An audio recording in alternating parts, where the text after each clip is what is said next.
The Adventures of Huckleberry Finn by Mark Twain. Chapter 1.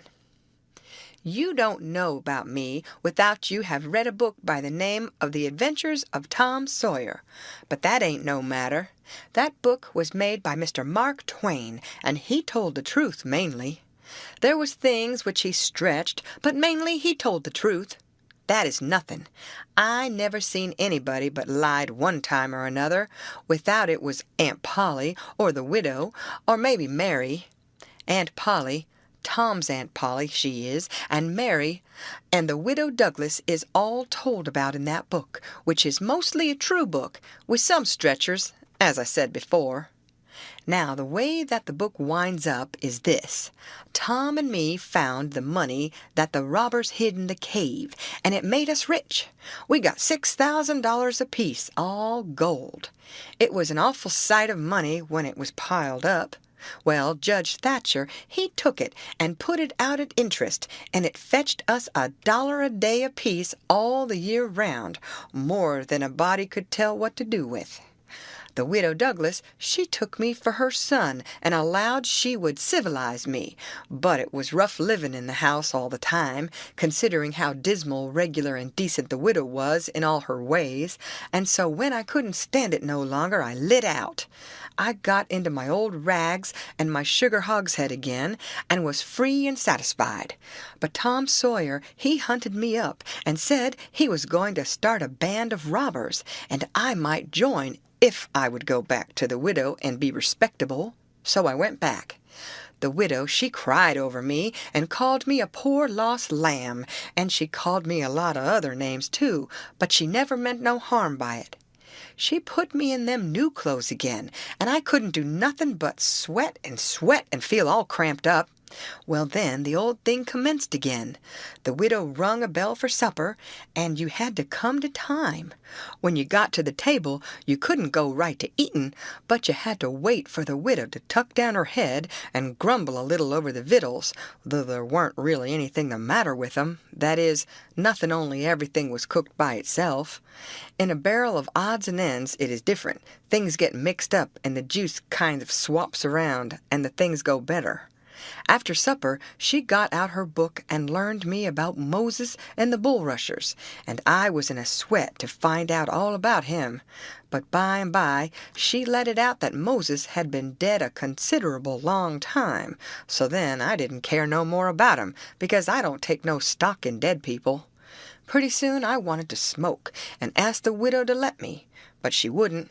She said it was a mean practice and wasn't clean, and I must try not to do it any more. That is just the way with some people. They get down on a thing when they don't know nothing about it.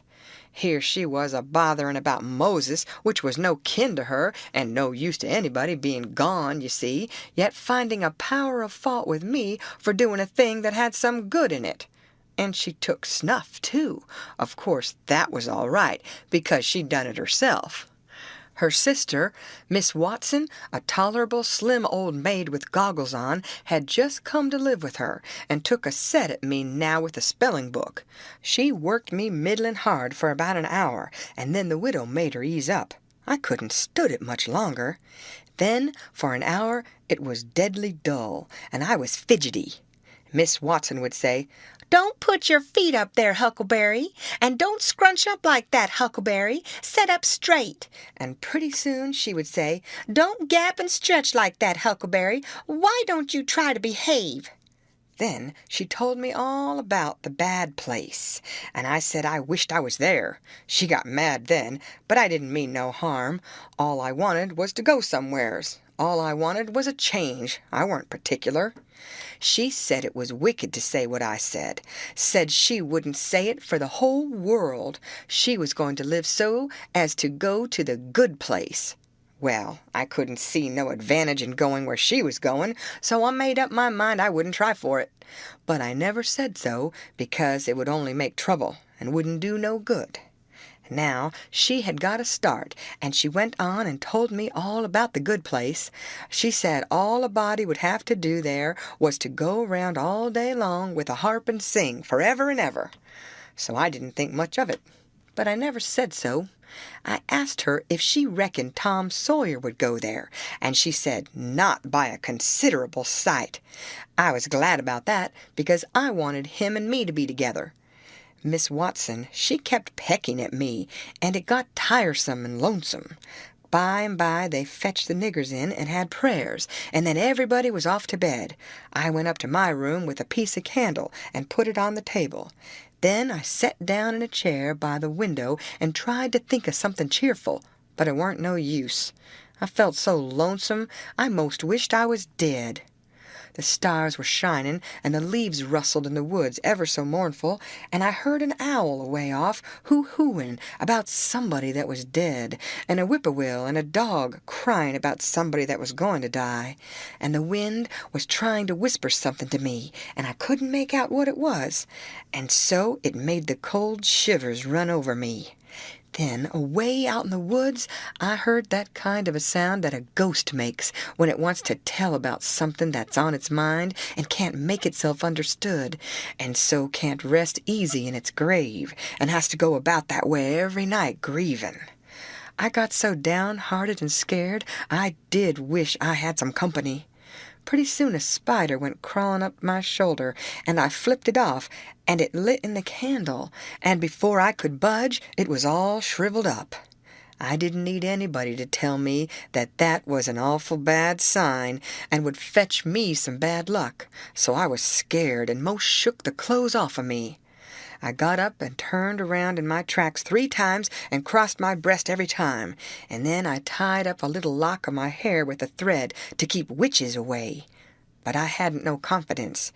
You do that when you've lost a horseshoe that you found, instead of nailing it up over the door, but I hadn't ever heard anybody say it was any way to keep off bad luck when you'd killed a spider. I sat down again, shaking all over, and got out my pipe for a smoke, for the house was all as still as death now, and so the widow wouldn't know. Well, after a long time, I heard the clock away off in the town go boom, boom, boom, 12 licks, and all still again, stiller than ever. Pretty soon I heard a twig snap down in the dark amongst the trees. Something was a-stirring. I sat still and listened. Directly, I could just barely hear a meow, meow. Down there. That was good, says I. Meow, meow, as soft as I could, and then I put out the light and scrambled out the window onto the shed.